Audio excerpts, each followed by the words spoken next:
नमस्कार दोस्तों, आपको फेसबुक, इंस्टाग्राम, यूट्यूब पे म्यूचुअल फंड सही है, म्यूचुअल फंड सही है, एसआईपी करें।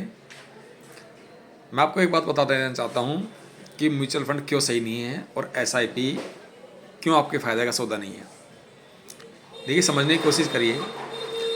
आज जितने भी देश के लोग एसआईपी करते हैं, हज़ारों करोड़ रुपए रोज़ म्यूचुअल फंड पर जाते हैं किसी न किसी माध्यम से, चाहे वो स्मॉल कंपनी में लगाएं, मिडिल क्लास में लगाएं या लार्ज कैप में लगाएं या अन्य किसी सेक्टर में लगाएं।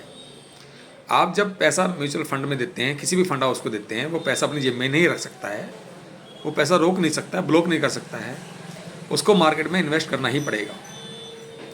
फंड का मैनेजर का मतलब तो यही होता है, तभी तो आप किसी भी कंपनी के म्यूचुअल फंड को में पैसा लगाते हैं ताकि वो मैनेज करे आपके पैसे को, कहाँ लगाना है, कहाँ नहीं लगाना है। अब सवाल ये आता है, जिस शेयर की कीमत 100 रुपये की है और आप म्यूचुअल फंड के माध्यम से आपका म्यूचुअल फंड हाउस उस शेयरों को खरीदना शुरू करता है, उसकी कीमत बढ़ाने लगता है, तो प्रॉफिट कहाँ से आएगा? कहीं ना कहीं किसी और की जेब से तो निकलेगा। अब बड़ा बड़ा इन्वेस्टर जो है वो इतना बेवकूफ़ नहीं है कि आपका म्यूचुअल फंड हाउस उसकी बड़े वाले बिजनेसमैन की जेब से पैसा निकाल के आपको प्रॉफिट में ला दे। आप पैसा लगाते चले जाते हो, 100 रुपये वाला शेयर धीरे धीरे करते 2000 रुपये का हो जाता है और बड़ा इन्वेस्टर उसमें से पैसा निकाल करके तुरंत उसको वापसी नीचे ला देता है।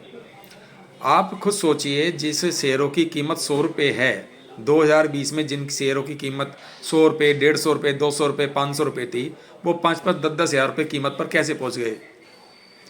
और आपका म्यूचुअल फंड उसको पहुंचा रहा है, उसकी कीमत नहीं, औकात नहीं है। आप शेयर मार्केट में सोच समझ करके खुद इन्वेस्ट करें। वो तो समझ में आता है कि आपने किसी कंपनी की सर्चिंग करी, उसकी वैल्यू समझी और आपने इन्वेस्ट किया। लेकिन म्यूचुअल फंड जो आप थर्ड पार्टी को पैसा दे रहे हो, उसको तो आप आंख मीच के पैसे दे रहे हो, आंख मूंद करके पैसे दे रहे हो कि भाई लगा तो पैसा, कहीं भी लगा, मेरा पैसा लगा दे। और वो पैसा लगाएगा क्योंकि आप उसको दे रहे हो, तो वो मजबूरी में, उसकी कीमत भी नहीं है तो लगाएगा।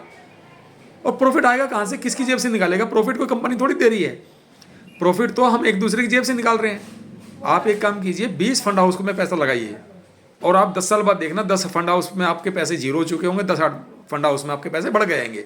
सारे फंड हाउस में आपको प्रॉफिट नहीं मिलेगा, ये मैं आपको गारंटी से कह सकता हूँ। आप किसी भी अर्थशास्त्री को बैठाइए और इसके बारे में डिस्कस करिए। एसआईपी लॉन्ग टर्म के लिए बेहद नुकसान का काम है। कभी भी एसआईपी से आपका पैसा करोड़पति नहीं बन सकते। जो आपको फेसबुक पे कोई तोती सी जैसे नाक वाला बोलता है ना, 10,000 रुपये की एसआईपी कीजिए, 20 साल की, 20 साल की, आप जीवन जिएंगे कब? 10,000 रुपये एसआईपी करने वाला मतलब कितना लोअर क्लास का आदमी होगा, आप खुद सोचो।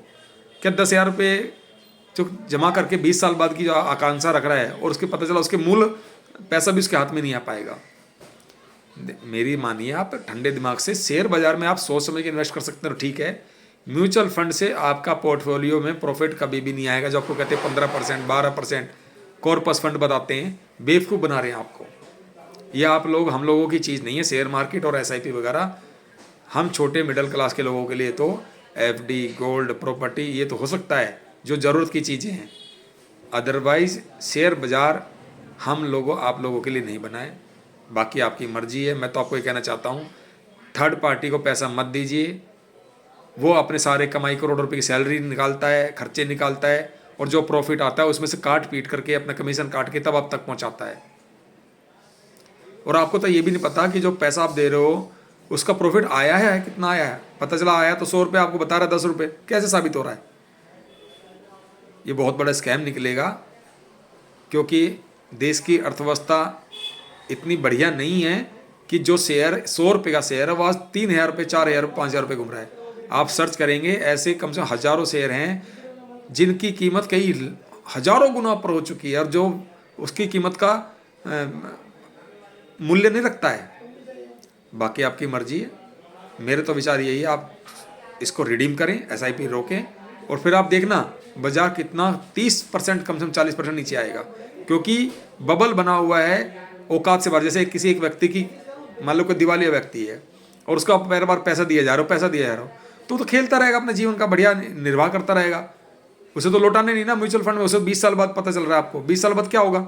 आजकल बड़े बड़े बैंक तो जो है वो दिवाला काट देते हैं, उसमें खूब घोटाले होते हैं बड़े बड़े बैंकों में, खूब बंद हो रहे हैं। 20 साल बाद कोई म्यूचुअल फंड ही बंद हो, पैसा लेके बैठ जाएंगे, तो आपको क्या, कैसे कर सकते हैं आप उसमें? कौन लुटाएगा? गवर्नमेंट ही कहती है बैंक जो है 5 लाख से ऊपर आपको वापसी नहीं देगा, चाहे आपके उस बैंक में 20 करोड़ रुपए क्यों ना हो। तो कल को म्यूचुअल फंड जो है वो आपके पैसे लुटा ही ना पाए, म्यूचुअल फंड जीरो हो जाए, तो क्या करोगे आप? एफडी की गारंटी तो है कम से कम। तो सोचिए समझिए, छोटे लोगों के लिए गेम नहीं है, इससे तुरंत बाहर निकलने की कोशिश कीजिए। धन्यवाद।